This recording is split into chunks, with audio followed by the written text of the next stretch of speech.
देखिए कॉन्ट्रैक्ट वाली बहू। कॉन्ट्रैक्ट वाली बहू। नरेश की माँ अपने बेटे से मिलने दिल्ली आ रही है। इस बात का पता चलते ही नरेश के दिल में हलचल मच जाती है। नरेश अपनी माँ के स्वागत की तैयारी में लग जाता है। साथ ही उसे डर भी सताने लगता है कि उसकी माँ कहीं अपनी पुरानी जिद पर फिर से बैठ ना जाए। हे भगवान, इस बार बचा लो, अगले साल पक्का माँ की जिद पूरी कर दूंगा। तभी दरवाजे की घंटी बजती है। नरेश दरवाजा खोलता है तो सामने अपने मकान मालिक को देखकर हैरान हो जाता है, क्योंकि उनके साथ एक सुंदर सी लड़की भी थी। अब नमस्ते अंकल, कुछ काम था, मुझे बुला लेते। आपने क्यों कष्ट किया? अरे नहीं नहीं, इसमें कष्ट कैसा, मैं तो बस तुम्हें रीना से मिलवाने आया था।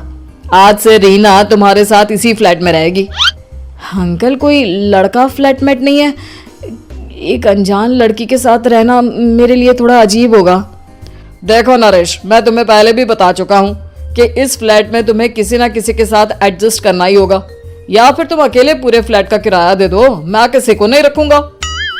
नरेश अपने मकान मालिक की बात सुन के रीना के साथ रहने के लिए तैयार हो जाता है, पर अंदर ही अंदर उसे ये बात खाने लगती है कि वो अपनी माँ को क्या जवाब देगा जब उसकी माँ रीना के बारे में उसे पूछेगी।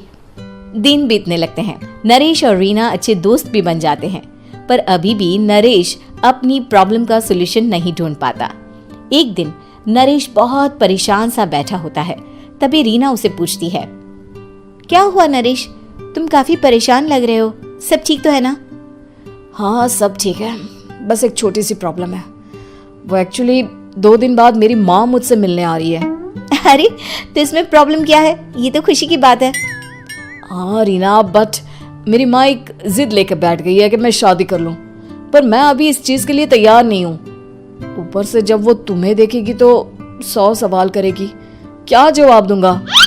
अरे इसमें कोई टेंशन वाली बात नहीं है, मेरे पास ना इस प्रॉब्लम का सलूशन है, जिससे ना तुम्हें शादी करनी पड़ेगी और ना ही तुम्हारी माँ मेरे बारे में कुछ पूछेंगी। रीना की बात सुनकर नरेश सोच में डूब जाता है। वो सोचता है कि रीना खुले ख्यालों वाली लड़की है, कहीं माँ को सच बता ना दे। नरेश को सोच में डूबा देखकर रीना कहती है, अरे क्या हुआ, किस सोच में पड़ गए? डोंट वरी, जैसा तुम सोच रहे हो ना वैसे कुछ भी नहीं है, मेरे पास एक प्लान है। मैं कुछ समझ नहीं पा रहा हूँ, कैसा प्लान? मैं समझाती हूँ। हम ना एक कॉन्ट्रैक्ट मैरिज कर लेते हैं। फिलहाल मेरे पास जॉब नहीं है, तो तुम इस रूम का किराया दे देना जब तक तुम्हारी माँ यहाँ रहेंगी, सिर्फ तब तक। और तुम अपनी माँ से कह देना कि मैं तुम्हारी पत्नी हूँ, इससे वो मेरे यहाँ रहने पर कोई सवाल भी नहीं करेंगी। अरे बात तुम्हारी ठीक है, पर माँ से झूठ बोलना, ना ना बाबा, मैं ये रिस्क नहीं ले सकता। कोई और आइडिया दो ना तुम। देखो मंजूर हो तो बोलो, वरना सच बता दो, मुझे कोई प्रॉब्लम नहीं है। रीना की बात सुनकर नरेश सोच में डूब जाता है। बहुत सोचने के बाद जब उसे कोई रास्ता नहीं मिलता तो वो रीना के बताए हुए रास्ते पर चलने के लिए तैयार हो जाता है। वो रीना से बात करता है और अपनी माँ की पसंद और नापसंद के बारे में बताता है। रीना भी नरेश की सभी बातों को ध्यान से सुनती है ताकि कहीं उससे कोई गलती ना हो जाए। आखिर वो दिन भी आ जाता है जब नरेश की माँ उससे मिलने दिल्ली आ जाती है। नरेश अपनी माँ को फ्लैट पर लेकर जाता है। जैसे ही नरेश की माँ फ्लैट के अंदर जाती है, रीना उसके पैर छू लेती है। ये देखकर नरेश की माँ थोड़ी घबरा जाती है और नरेश से पूछती है, अरे बेटा नरेश, ये कौन है? माँ, ये आपकी बहू रीना है। माफी चाहता हूँ, सब कुछ इतनी जल्दी में हुआ कि आपको बता ही नहीं पाया, इसलिए सोचा कि क्यों ना आपको सरप्राइज दिया जाए। अरे बेटा, मैं तो बस तेरा घर बसा हुआ देखना चाहती थी। हाँ, बहुत अरमान थे अपनी इकलौते बेटी की शादी को लेकर, लेकिन कोई बात नहीं, शायद किस्मत को यही मंजूर होगा। ये कहते ही नरेश की माँ रीना को गले लगा लेती है। रीना बेटिया, मेरा बेटा ना थोड़ा नादान है, पर तुम काफी समझदार लगती हो और मैं जानती हूँ कि तुम इसका बहुत अच्छे से ध्यान रखोगी। माँ आप चिंता मत कीजिए, मैं सब संभाल लूंगी। नरेश की माँ अपने बहू और बेटे के साथ खुशी खुशी रहने लगती है। दिन बीतने लगते हैं। नरेश की माँ और रीना का रिश्ता बहुत मजबूत होता चला जाता है। वो दोनों सारा दिन एक साथ रहती और खूब बातें करती। इधर साथ रहते रहते नरेश और रीना भी एक दूसरे से प्यार करने लगते हैं। दोनों को इस बात का एहसास हो जाता है, फिर भी वो इस बात को छुपा कर ही रखते हैं एक दिन नरेश की माँ और रीना शादी के बारे में बात करने लगते हैं।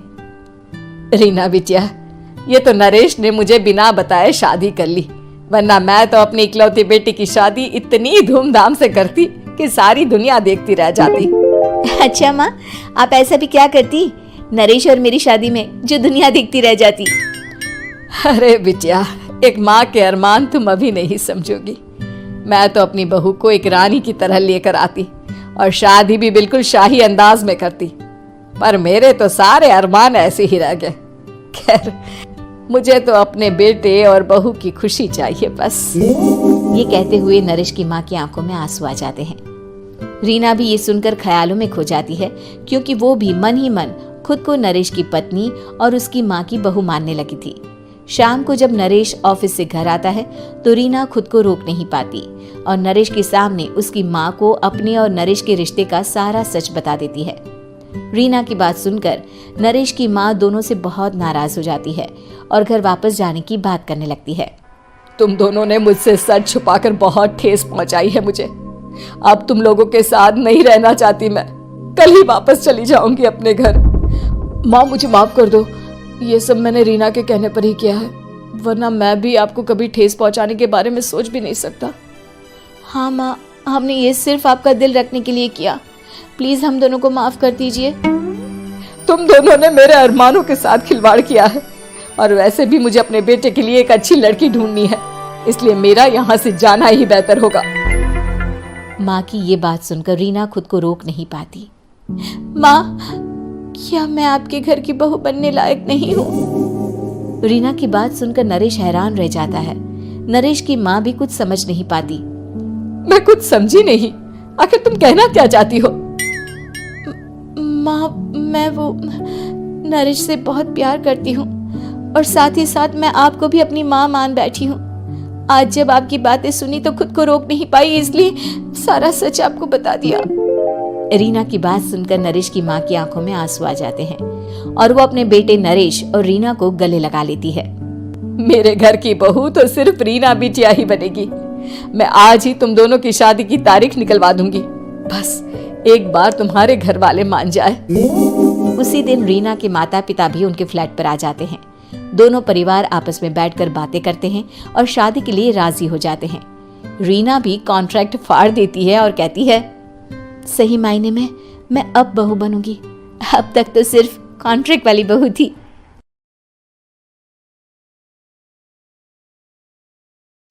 दोस्तों, अगर वीडियो अच्छी लगी हो तो लाइक करें, सब्सक्राइब करें और बेल आइकन का बटन जरूर दबा दें। Thank you.